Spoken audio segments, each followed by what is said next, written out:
बोल तुलसा माता की जय, बोल विष्णु भगवान की जय। अपने पूर्व जन्म का वृतांत सुनकर सत्यभामा ने भगवान से पूछा, हे स्वामी, आपके श्रीमुख से अपने पूर्व जन्म के वृतांत के साथ ही मैंने 81 तिथि एवं कार्तिक माह के व्रतों की महिमा तो जान ली। अब कृपा करके मुझे यह बताइए कि आपको यह तिथि और यह माह इतने प्रिय क्यों हैं? यह प्रश्न सुनकर भगवान श्री कृष्ण बोले, हे प्रिय, एक समय ऐसे ही प्रश्न राजा पृथु ने नारद जी से किया था। उन्होंने जो कुछ उन्हें बताया वही मैं तुम्हें बताता हूँ। नारद जी राजा पृथु को बताया कि हे राजन, समुद्र पुत्र शंख बड़ा ही शक्तिशाली था।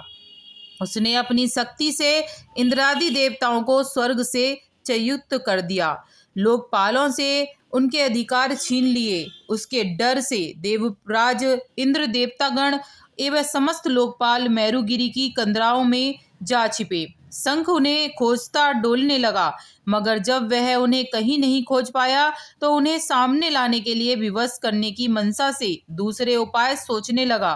तब एक उपाय उसे सूझा। उसने सोचा कि देवताओं के समस्त शक्ति तो उनका ध्यान और सत्वन ही है, क्यों ना उनसे उनकी यह शक्ति छीन ली जाए।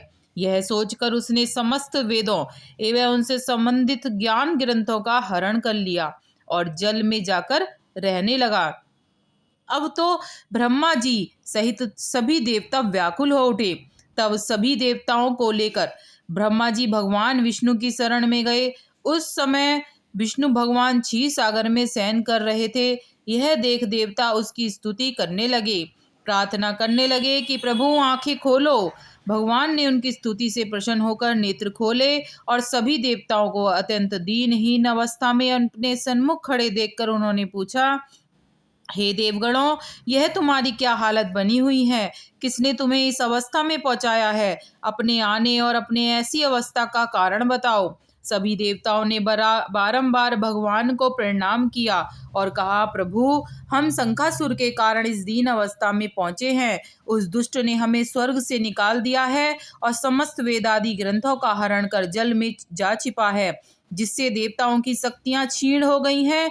हे भक्त वत्सल, हे शरणागत वत्सल, हम आपकी शरण में हैं, हमारी सब दुख दूर कर दीजिए। देवताओं की विनती सुनकर भगवान श्री हरि विष्णु ने कहा, हे देवताओं, मैं तुम्हारा मनोरथ पूर्ण करूंगा। कार्तिक मास के शुक्ल पक्ष की एकादशी, जो प्रबोधनी कही जाती है, को मैं तुम्हारे कल्याण के लिए यत्न करूंगा। हे देवों, समुद्र पुत्र शंखासुर द्वारा समस्त वेद ज्ञान जो जल में छिपाया गया है, मैं उस असुर का वध कर तुम्हें वापस ला कर दूंगा।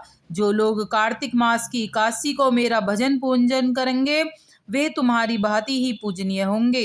तुमने मुझे आज एकादशी वाले दिन जगाया है, अतः यह एकादशी तिथि मुझे बहुत ही प्रिय है। हे देवों, जो एकादशी और कार्तिक माह में श्रद्धा पूर्वक व्रत करेंगे, वे मेरे विशेष कृपा को प्राप्त करेंगे।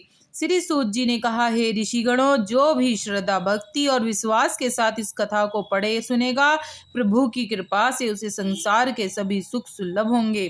बोल कार्तिक महाराज की जय, बोल सच्चे दरबार की जय।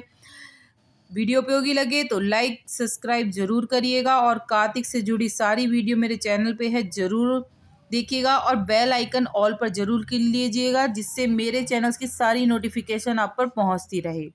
Thank you.